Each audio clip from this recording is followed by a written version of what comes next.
urwego rw'igihugu rw'iterambere RDB rwatangaje ko umuhango wo kwita izina abana b'ingagi uteganyijwe tariki ya 5 Nzeri 2025. Uyu muhango ukazabera mu Kinigi hafi ya pariki y'igihugu y'Ibirunga. Ni mu gihe kandi Zimbabwe ihanze amaso u Rwanda mu guteza imbere ubucukuzi bw'amabuye y'agaciro. Njye muri kumva ni Rwandorimana Alexis, muhawe ikaze. Hazitwa abana b'ingagi 40 barimo 18 bavutse mu 2024. Ni ku nshuro ya 20 mu Rwanda hazaba habaye umuhango nk'uyu.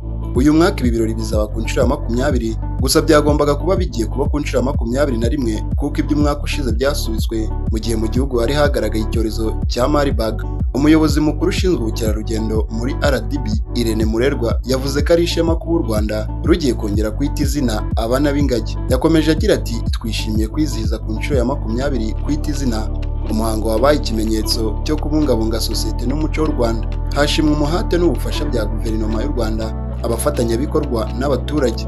Yakomeje avuga ko uyu muhango ugiye kuba mu gihe umubare w'ingagi ukomeje kwiyongera. Umubare w'ingagi mu gace ka Virunga wariyongereye uva kuri 880 mu 2012 urenga 1063 uyu munsi. Ibi bigaragaza umusaruro w'uburyo bwo kubungabunga urusobe rw'ibinyabuzima bushingiye ku baturage n'ubufatanye bw'ingenzi. Biteganyijwe ko umuhango wo kwita izina hazashimirwa abaturage n'abarinda pariki bagira uruhare mu kubungabunga ingagi mu Rwanda. Uyu muhango kandi uzajyana n'ibindi bikorwa birimo irushanwa rya golf n'ibirori byo kwakira ku meza abazawitabira bizaba ku wa 6 Nzeri. Kuva uyu muhango watangira mu 2005 hamaze kwitwa abana b'ingagi 397.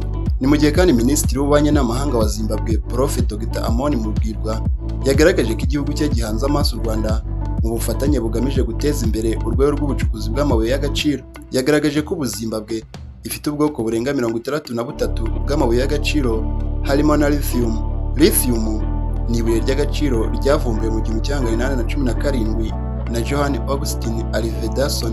Ryifashishwa mu gukora ibintu bitandukanye birimo bateri za telefone, iza mudasobwa, iza kamera n'ibindi bikoresho by'ikoranabuhanga. Yavuze ko igihugu cye kandi kiza mu bya mbere mu kugira amabuye ya platinum, ibuye ry'agaciro ryihagazeho ritunganywamo ibikoresho by'ubwiza bitandukanye. Zimbabwe kandi ifite cobalt ikoreshwa cyane mu gukora bateri zinyuranye zo muri telefone zigezweho, mudasobwa n'izi modoka zikoresha amashanyarazi. Haba mu kuyacukura, kuyongerera agaciro no kuyatunganyamo ibindi bikoresho byisumbuyeho ni ingenzi cyane mu gihe twakumva icy'iterambere ari cyo. Yakomeje agira ati, muri iki gihe cyo guteza imbere inganda, amabuye y'agaciro ni igice cy'ingenzi cyane kandi Zimbabwe ni igihugu gifite amabuye menshi atandukanye. Icy'ingenzi rero ni uko dukorana muri uru rwego rw'amabuye y'agaciro nko kuyatahura no kuyacukura no kuyongerera agaciro, ibyo bikazatuma iterambere rigerwaho.